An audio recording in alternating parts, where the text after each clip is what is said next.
Lo primerito que vamos a hacer es, ya sabemos una vez más, muchachos,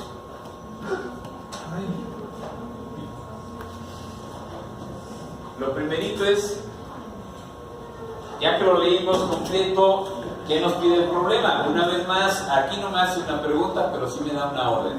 Expresar z como función de x. Entonces, la incógnita es expresar z como función de x. Aquí lo estoy escribiendo. Entonces, esta es expresar z como función de x. Ya sabemos qué significa expresar z como función de x. Tengo que encontrar una fórmula en donde la única variable que va a existir en esa fórmula es la x. Todos los demás van a ser constantes. No sé qué forma tenga. A lo mejor mi z me queda que z es igual a 10x cuadrada menos 2x más 3. A lo mejor es algo como eso, no lo sé. Pero tiene que ser una fórmula donde la única variable va a ser la x y todo lo demás va a ser constante, ¿sí? Entonces, eso significa que quiero yo expresar z como función de x. Una z que está ahí en el dibujo, que es una altura. La condición, muchachos, la condición es que la persona que está en la escalera está a 10 metros de la base de la escalera, del pie de la escalera, ¿sí? Distar significa distancia, está a una distancia. Dista es que está a una distancia de 10 metros de la base de la escalera, del pie de la escalera. Entonces, la condición es que la persona está a 10 metros del pie de la escalera. Pero el problema nos ahorra muchas cosas, muchachos. El problema ya me da el dibujo y eso ya es una gran ventaja. No tuve que hacer el dibujo, no tuve que interpretar el enunciado. Ya me da el dibujo y eso es una gran ventaja. Y lo que conocemos es que la escalera mide de largo 15 metros. La escalera mide 15 metros de largo. Eso es lo que yo conozco, muchachos. Ahora, a partir de lo que conozco, la condición y mi incógnita, tengo que relacionarlos de alguna manera para resolver el problema. Entonces tengo que elaborar un plan. Y ese plan lo tengo que elaborar relacionando esto que me da como conocido la condición y la incógnita, mi dibujo y lo que yo conozca. Vean que la figura que yo tengo aquí es un triángulo. Y si todo va bien, es un triángulo rectángulo, porque entre la pared y el piso de cualquier construcción que esté bien hecha, se debe de formar un ángulo de 90 grados. Bueno, idealmente, ya lo sé, ¿sí? Entonces, bueno, ahí está. Entonces, este es un triángulo rectángulo, pero vean que no hay un triángulo rectángulo nada más. Hay de hecho dos. Tengo triángulos semejantes, muchachos. Ahora, ¿se acuerdan qué significa que dos triángulos son semejantes? ¿Qué significa? Que tienen que los mismos ángulos. ¿Eso qué me garantiza? Que las dos figuras tienen la misma forma. Tienen la misma forma. Que sean semejantes significa que tienen la misma forma. ¿Cómo puedo darme cuenta que dos figuras tienen la misma forma? Porque el valor de sus ángulos son iguales. ¿Sí? Vean, estos dos triángulos, este grandote que estoy señalando y este pequeño, tienen dos ángulos rectos. Este ángulo que voy a marcar es un ángulo en común para los dos. Y como la suma de los ángulos de cualquier triángulo siempre es 180, pues necesariamente vean que estos dos que tengo aquí, pues tienen que ser iguales. Entonces los tres ángulos de cada uno de esos triángulos son iguales. Entonces ya tengo la confirmación ahora sí de que son triángulos semejantes. Como son triángulos semejantes, necesariamente se cumple lo que se cumple en cualquier figura semejante. Sus lados son proporcionales. ¿Qué significa que sean proporcionales? Que si yo agarro el lado de uno de los triángulos con el otro que se le parece del otro triángulo, deben de ser proporcionales. Por ejemplo, este lado y este es el que se le parece, son proporcionales. Por ejemplo, este lado que está marcado aquí con X y este otro que está aquí son proporcionales. Este lado grandote que voy a marcar de aquí hasta acá con este otro son proporcionales. Que sean proporcionales significa que cuando yo haga la comparación, lo voy a poner aquí, el caso de dos triángulos, déjenme ponerlos así. Este mide 3, 4 y 5. Saludos. 12, 9. Estos dos triángulos, por ejemplo, son semejantes. Y si son semejantes, sus lados son proporcionales. ¿Qué significa? Que si yo comparo el lado que se parece del triángulo grande con el que se parece del triángulo pequeño y hago la misma comparación con los otros pares de lados, por ejemplo estos dos, la razón es la misma, el resultado es el mismo.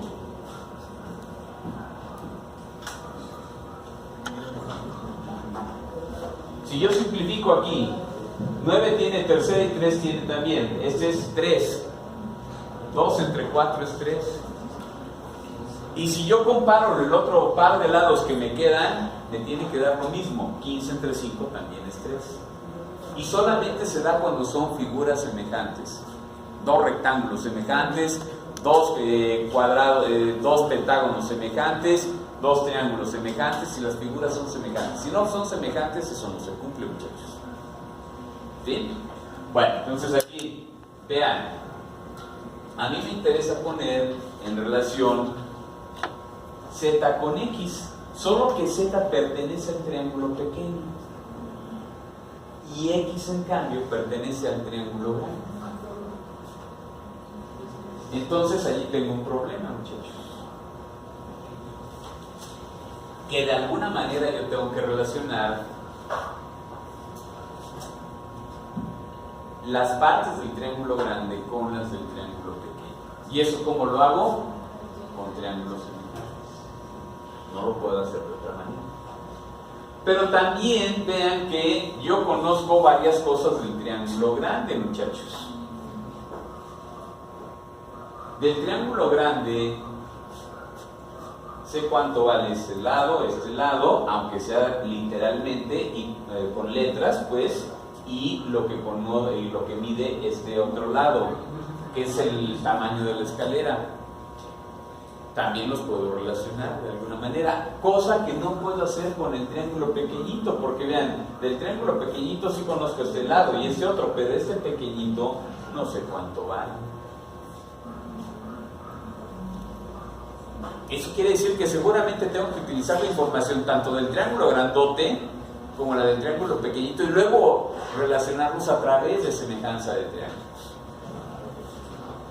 ¿Cómo puedo relacionar la información del triángulo grandote? Vean, lo que conozco es esta X, esta Y y lo que mide de largo la escalera. ¿Qué son, muchachos? X, Y y la escalera del triángulo. ¿Los qué? Los catetos y de hipotenusa de un triángulo rectángulo. Entonces, ¿cómo los puedo relacionar? Por el teorema de Pitágoras. ¿Sí quiere decir que normalmente aparece en problemas de este tipo a veces? El teorema de Pitágoras, ¿verdad? Entonces, vean que este problema necesito utilizar las dos cosas seguramente. Teorema de Pitágoras y semejanza de triángulos. A ver, entonces aquí plan. Yo sé que por el teorema de Pitágoras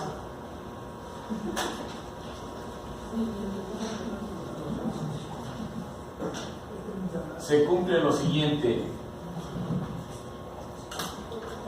¿Cómo lo pondríamos? ¿Sería qué? X al cuadrado.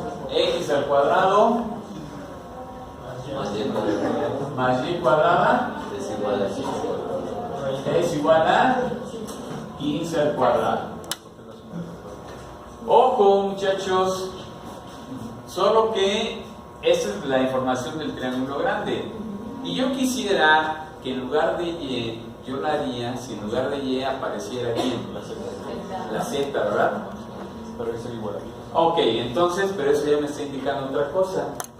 Eso me da la pauta para que de alguna manera, en lugar de la x, busque yo de qué forma puedo sustituirla por la z a través de los triángulos semejantes. Entonces, por el momento me olvido de eso. Eso es parte de mi plan. Mi otra parte de mi plan es ver de qué manera puedo relacionar la y con la z para quitar la y y poner en su lugar a la z. Pero ven que aquí yo ya hice unas marcas, porque a la hora de ver que eran triángulos semejantes me di cuenta que y z son lados que se corresponden, ¿verdad? Entonces decíamos que si yo comparo este lado del triángulo grandote con este que es el del triángulo pequeño, va a ser igual a la comparación entre otros de los lados del triángulo, pero tengo que comparar lados que se parezcan, muchachos, y que conozca yo la información. Por ejemplo, aquí ¿cuál me conviene? 15 entre qué? Entre 10. 15 que es el valor de la hipotenusa del triángulo grandote y 10 que es el valor de la hipotenusa del triángulo pequeño. Y en ese orden, porque así lo hicimos, el grande entre el pequeño. Entonces, 15 entre 10. Y a propósito, lo vamos a simplificar. Tengo que y entre z es igual a 3 medios.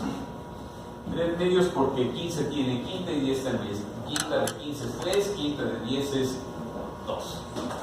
Y vean que ya prácticamente la hice, muchachos. ¿Por qué? Porque ahora sí, si yo despejo de aquí la y, me queda en términos de la z, entonces ya voy a desarrollar mi plan. Desarrollo. Entonces despejo, tengo que y entre z es igual a 3 medios, despejo y tengo que y es igual a 3 medios de z. Esto lo voy a llamar 3. ¿Y qué es lo que voy a hacer? Voy a sustituir 3 en 1, sustituyendo 3 en 1, porque habíamos dicho que ese era mi propósito, que esto me servía siempre y cuando en lugar de la y fuera z. Pues ya tengo la manera de que sea z. Tendría yo lo siguiente, que x cuadrada más, en lugar de poner y voy a poner lo que vale z, que es 3 medios de z al cuadrado es igual a 15 al cuadrado, que es 225. Y ahora sí, muchachos, mi propósito es poner z como función de x, que es lo que tengo que hacer, despejar a z nada más y ya quedó, ¿verdad? Entonces despejo.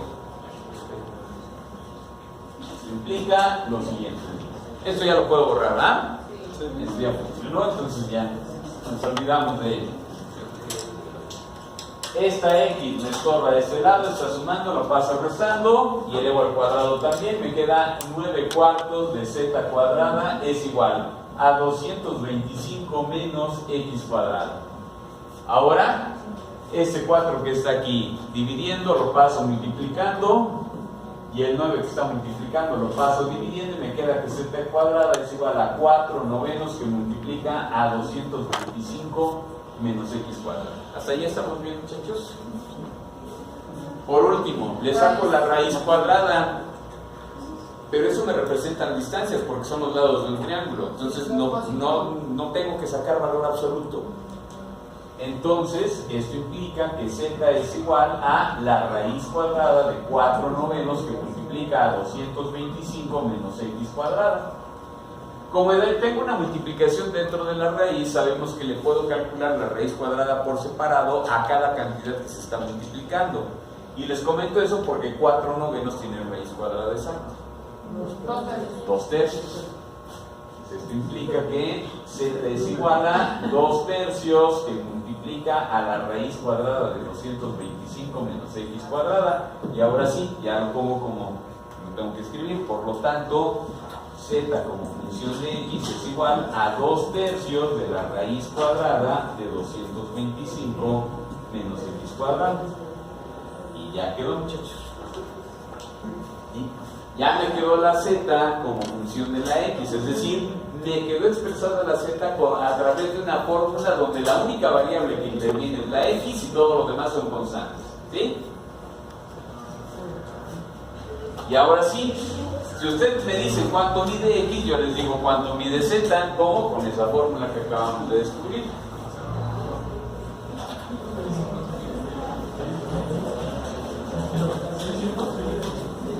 Bueno, vean que ese es, insisto, un ejemplo donde tuvimos que utilizar las dos cosas que les había yo comentado: semejanza de triángulos y teorema de Pitágoras. ¿Dudas, muchachos? ¿No hay dudas? Bueno, si no hay dudas, entonces nos vemos